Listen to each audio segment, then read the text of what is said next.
Going into our second best of 5 here now, Star League Season 2 Challenger, and the first series was a bit disappointing. I think a lot of Flash fans probably very upset with the results, but, you know, you play like he did, Lennox going to 3-1 you, man. Yeah, pretty disappointing. Kind of repeat of last season when we saw Flash and the Challenger go down pretty hard to life, and it was more of the same, just maybe a little less clean from Lennox. Yeah. Pretty disappointing in general. It's Flash kind of keeping on his road to Slumptown, I guess. Yeah. He's just staying there, man. He's living in like one of those motels on like on the edge of the town. Like he doesn't want to go too far in. Like he can win the occasional game, but on the other hand, like he's staying there. He just seems like a KTB teamer right now. By the way, speaking of B teamers, we've seen this guy Rogue kind of replaced by Symbol in the rosters recently as he has been traveling. Symbol replacing him twice. And he is massively favored, Rogue, especially because I feel like he hasn't showed that many matches in Korea recently against Hurricane, who did, you know, do fairly well in the Hong Kong esports tournament. Number 1, he took it, and number 2, he was actually the finalist. And in GSO Code S, he fell out in the round of 32 in Season 3 last year, but this guy was much better when he was on EpicSO as a sniper in the team league, but in individual leagues, he's never really found his strides just yet. He's always looked like a pretty strong Protoss, but yeah, I've never been too impressed with how he's done in individual leagues more than anything else. You're completely right there as we have a look at their statistics. Yeah, you could see that Biel made it to the round of 8 last time. He very impressively 3-0'd Sulky in Challenger last season, and that was like a really, really quick one-side series. We just clearly studied Sulky so well and just tore him apart. Yeah, I remember that. Rogue was just insane, completely shutting down Sulky. It was really actually such a surprise to see Sulky lose like that. But, it was like a lot of 9 pulls, if I recall. Yeah, 2 9 pulls, and then like Roach push, I think, on game 3. Right, that's right. If you look at his stats against Myungshik, which is his most relevant like Star League stats in this matchup, he lost to 2 Myungshik all-ins, but then was able to 2-0 him again in the final match in the round of 16. Yeah, he was actually looking pretty mentally weak last season for like the mid-length of that season. He kind of looked very upset when he'd lose a game, like very, very visibly upset, which was kind of surprising. But he did manage to turn it around against Myungshik in the end. I think even Myungshik took a game of him in Pro League during that time as well. So he really got under his skin. So we have a look at these maps now. Cactus Valley gets banned again, as you would expect, and Vani, the Zerg's not liking playing on that map too much versus Protoss, of course, that free base. Okay, Deadwing, Merry-Go-Round, King Sejong's first 3 maps. Deadwing, you know, obviously going to be decent for the Protoss, especially if it's cross spawns. Merry-Go-Round, no doubt going to be the Zerg map. And King Sejong, probably a bit in between for both. It'd be a good map there. Yeah, gnarly bad win rate for Protoss on King Sejong at 25% currently with a 2-6. Yeah, I mean, not the biggest stats, but still shows a bit there. Yeah, that's the one that stands out the most. There's no stats just yet in recorded matches for Expedition Lost. This is his debut here in Korea. Well, I think that Rogue is highly favored going to this one, but let's see what Hurricane's got planned. He's a good prep guy, especially for best of 1s, but this is Challenger. This is best of 5. It's going to game number 1 on this very large map, Deadwing, Rogue versus Hurricane.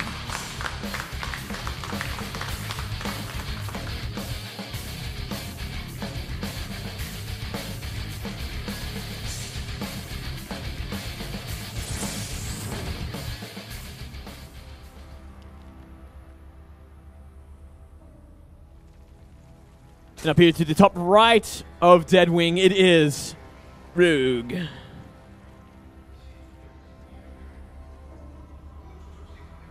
And to the bottom right in red, his opponent, Hurricane. And, you know, the thing about this matchup, oh, we need a little pause. This is great. This is a great time to actually talk about this. Just wanted to say, talking about Hurricane's run through the qualifiers, he had a pretty easy run, except that he beat CJ Hero in a PvP, which was pretty impressive. That is pretty big, let's be honest. That is probably one of the bigger wins you'd get out of a qualifier in Star League. So he did do that, but it isn't PvP, granted. It is going to be ZVP, which is a completely different matchup. A lot more things can happen in a ZVP, especially against someone like Rogue, and especially if it is going to be vertical spawns on this kind of map, we can see Swarmhost play still. There is no Legacy of the Void here. There isn't a minute cooldown on your Locust. There is no flying Locusts. Nope.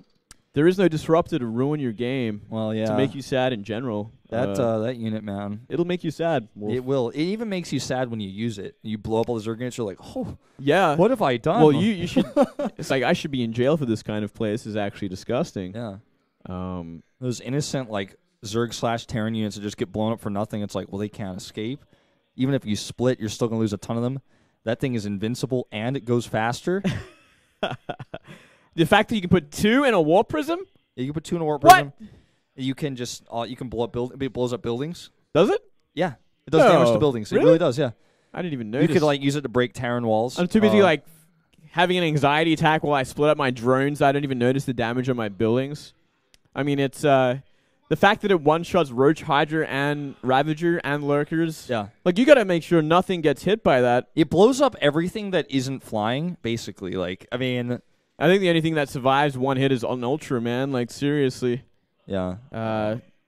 Interesting unit. I don't know if it's going to stay that way. I'd be very surprised if it did. I think it's the last thing Protoss needs is another thing that just destroys everything, as we are going to see a regame here, actually. Yeah. I'm sure we'll get an update in just a second as our producer's, like, informed about what the issue is. Oh, his screen literally just stopped. It looks like it froze. Yeah, it just blew up. Just exploded like a disruptor. It got hit by a disruptor. What a surprise! Look at that, David Kim. What are you on? Come on, man. Star League. Yeah, seriously. I'm really, in regards to the beta right now. I think that there are a few units that are really strong. Like the Ravager is quite strong, right? The Disruptor is quite strong, and the Cyclone is quite strong. The one that frustrates me the most is definitely the Cyclone. Because it's like, against the Disruptor, mind you, I still think it definitely needs some tweaking, at least to its movement speed, or maybe it should still be able to be killed while it's attacking. But regardless, you can micro against it. There's like something you can do. Whereas against a Cyclone, it like locks onto your Stalker, and you're like, that is a dead Stalker.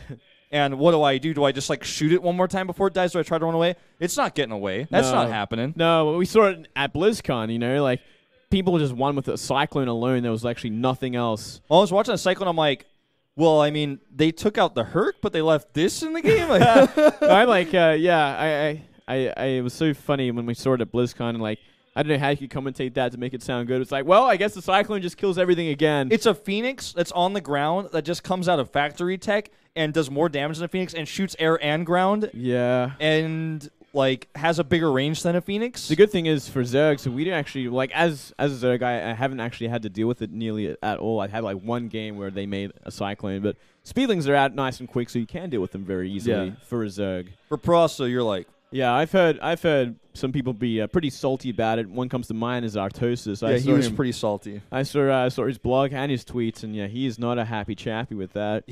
I'm also quite salty. Like, it's been pretty frustrating. I'm not as high level as Artosis, right?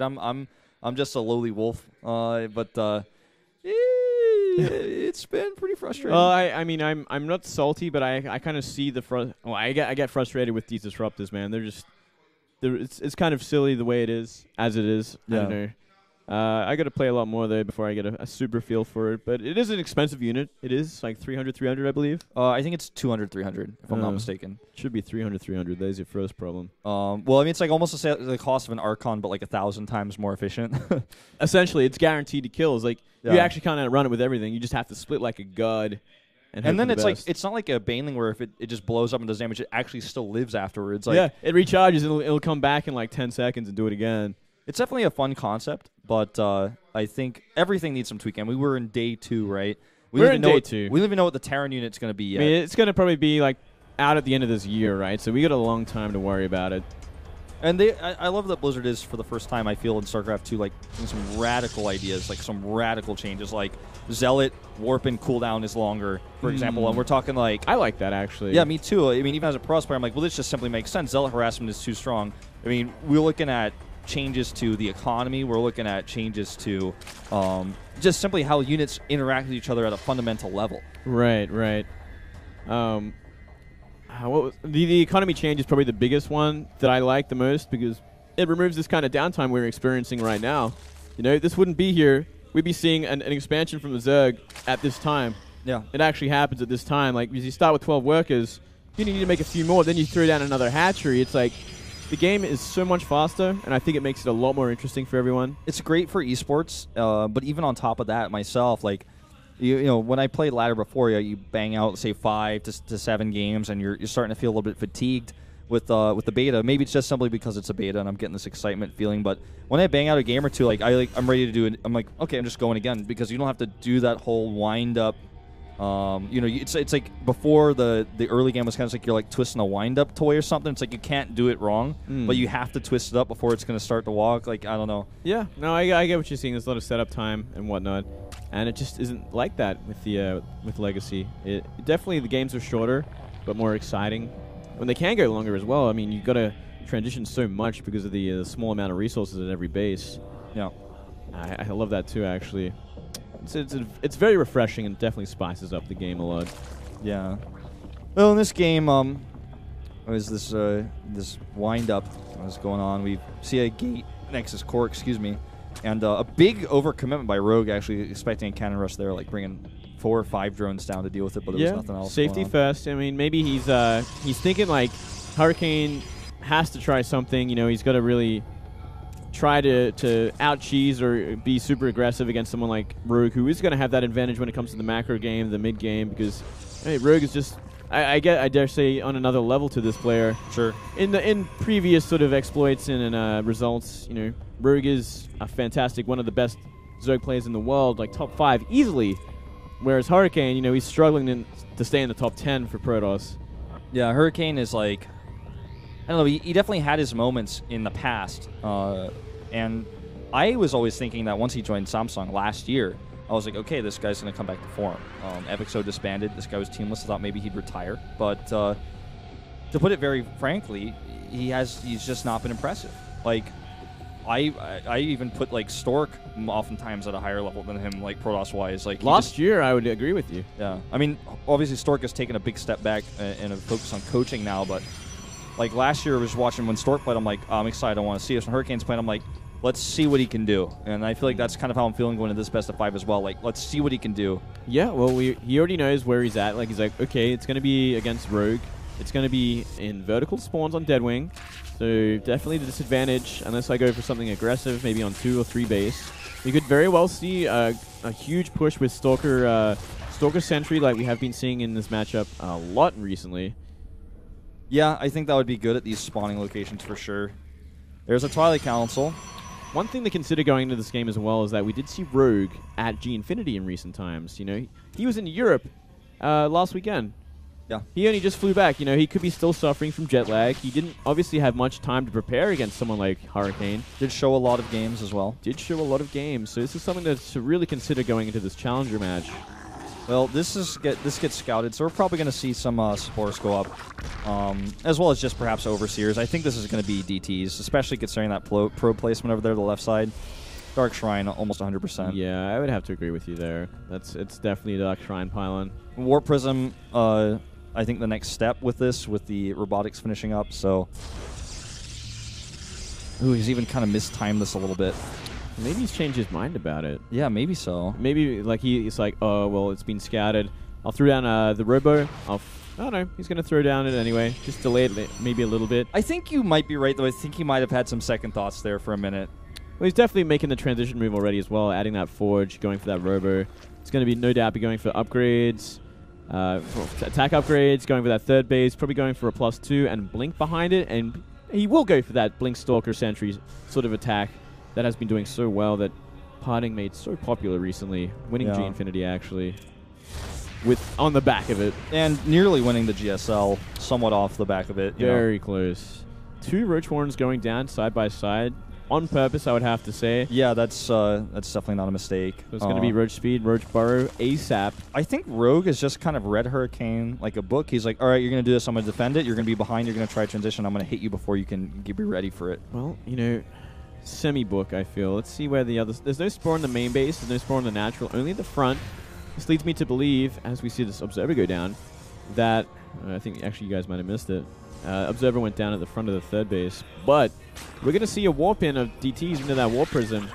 and he's going to go for that main base. It's going to be up to Rogue to be on top of this. Look at the Overlord coverage here. I think he's like, gotta know. He's making an Overseer. He knows. He's like, oh, okay, what's his piling for? It's to warp DTs in to put into a Warp Prism. I'm ready. Well, Overseer's ready as well. He's going to run right into this. Where's the Overseer is the next point. It's to the right side. It's going to run right into the Warp Prism. Okay, well, here he goes. He sees it. Does he react to it is the next question. He's going to bring those things around. And what's in the main base? We are seeing another Overseer being activated, being morphed. Yeah, he totally knows what's going on. How much damage will he take until then? Maybe assassinate the Queen? Not quite even able to do that. He's going to fight the Lynx for a little bit. All right. Finds nothing. And that was a commitment to 4 DTs. That's pretty expensive. Yeah, well, he can make them into Archons as well if he wants to transition into that Blinkstalker Sentry. We're already seeing sentries being made. You know, a couple of Archons would be pretty damn good with this kind of attack. Yeah, it really helps clean up the Lings.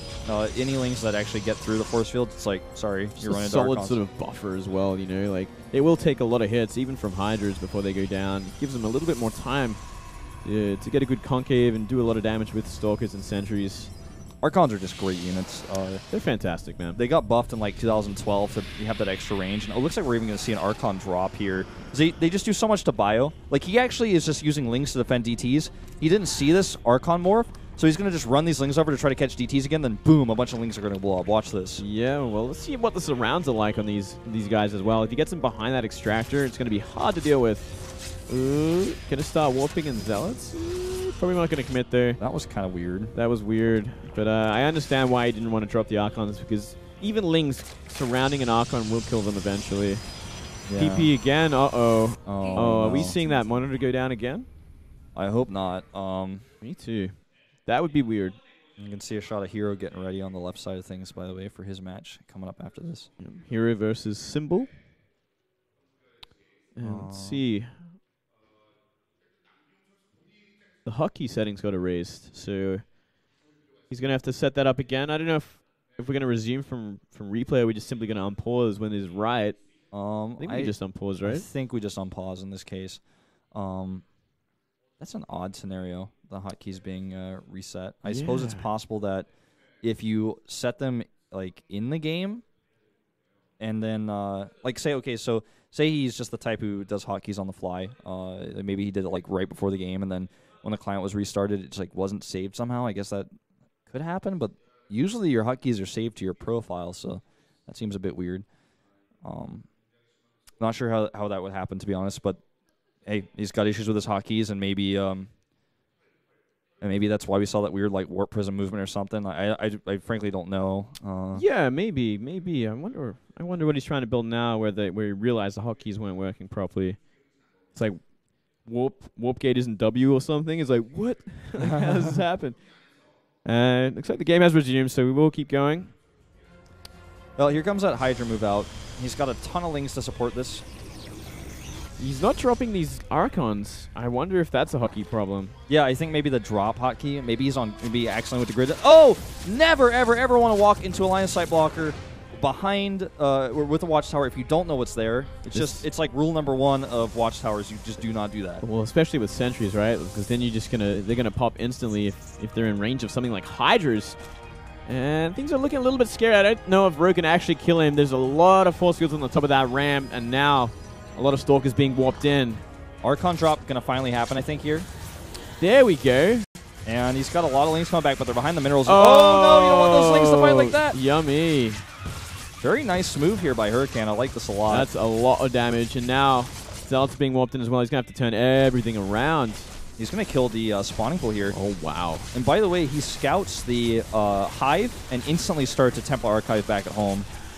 Oh, look at that. He even got those away with, like, no shields on the Archon. Whoa, that's risky business right there. It's like a naked Archon, man. That's what happens when those shields go away. Yeah. They're only made of Psi, so when you lose those Psi shields, you're just naked. How does he even float without shields? Oh, man. He like, walks around like a normal human after that. Like, it's weird. Or maybe he just becomes gas or something. A little scrawny High Templar down there.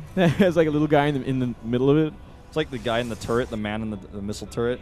Is there actually a man in the missile turret? Yeah, man. There's a man in the missile turret, dude. It should cost supply then. Yeah, see, that's the big debate. That's actually imbalanced. That's imbalanced. It's like just like Assimilators are imbalanced, man. Too many hit points. Well, that's debatable. I actually saw in like a Reddit thread, like one of the top comments was like, I can't believe they still didn't fix the assimilator in Legacy. This is a big commitment, by the way. That's a lot of zealots. That's a lot of money. They're on equal economy right now. If he targets the roaches, he can actually kill one of these Archons too. He's got to be careful with that. Yeah, actually not enough really committed by Rogue, so he's going to lose a couple more things. These Archons doing work. One of them on 23 shield. He is truly naked. This is a wonky game, man. Wonkadoodle-doo indeed, my friends. There are a ton of Harvesters went down. It's like, basically Hurricane is just like, okay, come at me, bro. All I have to do is hold your push because I've killed so many Harvesters. Well, it is maxed out. He's actually up, what, 60 supply still? 80 supply in army. Yeah. But this is a tough position to engage. Blinding Cloud, and he's got a pretty nice position, you know? Needs perfect storms here to hold us off. He's not committing to any Blinding Cloud. There we go. There it is. A lot of damage going down. If he, like, slid behind that Nexus, he could get a lot of probes, get rid of that cannon, maybe make something happen. But the way he is now, there's too many roaches at the front, and they will get kind of destroyed by Force Fields and Storms. Storms are great here. The Force Fields continue to make them stay in there. This army is so puny for Hurricane that he's like struggling to actually get the surface area to actually do real damage to this, but he holds, and he holds again, pretty convincingly, actually. The worker count is insanely in Hurricane's favor at this point. I kind of really, yeah, he hasn't actually saturated the natural very well at all, and he's still making roaches behind it. There's literally 8 drones on the natural mineral patch. I guess that's one way to get rid of this. Oh, yeah. Yeah, there's a 4th base that's totally empty, too. I don't think there's a single drone mine. It really feels like Rogue is completely all in by this, and I don't know if I agree with his choice to do so. Like, I feel like transitioning into Swarm hosts now would be a pretty good idea. I mean, it's something you can do low economy to catch back up, but I think he's almost too far gone at this point. I think he might be as well. I don't think there's much way out of this anymore. Oh, he's going to get stormed on so hard. Oh, God. He can't fight that. Where is his Vipers while this is all happening as well? And why is he making roaches against Immortals? I want to see more Hydras, man. Yeah, I think he's just concerned about the storms, although there's not that many High Templar left. We'll just bait out those storms. Yeah, kind of like this. Blinding Cloud. There we go. A couple of good Blinding Clouds. Not really committing to it, though. Still trying to dodge those storms. Yeah, a lot of timid engagements here for Rogue. He will push this back for a second. This is much better. This is much better. For a second, at least. Until the Blinding Clouds wear away, and you realize the Protoss army is, like, massive at this point. And he's got nothing but roaches in it. Does he even have upgrades? Does he have? He has +1, right? He's got +1. Yeah. Against +3. It's not a bad fight for Rogue. Can his roaches sort of last? Doesn't look like it. Simply too much. This is just a perfect Protoss comp. Oh, goodbye, Viper. Yeah, this could actually just be it. I think so. Kind of a weird game to start things off tonight for Rogue. Archon drops, man. Archon drops. That's it. That happened, and like complete all in from Roach Hydra +1 with Vipers. I don't know if I like that, Wolf. Oh, well, what a wonky game. I feel like this is the perfect sort of position you do go Swarm hosts in, and you wind down the Protoss, especially if you see a composition like that. No Colossus.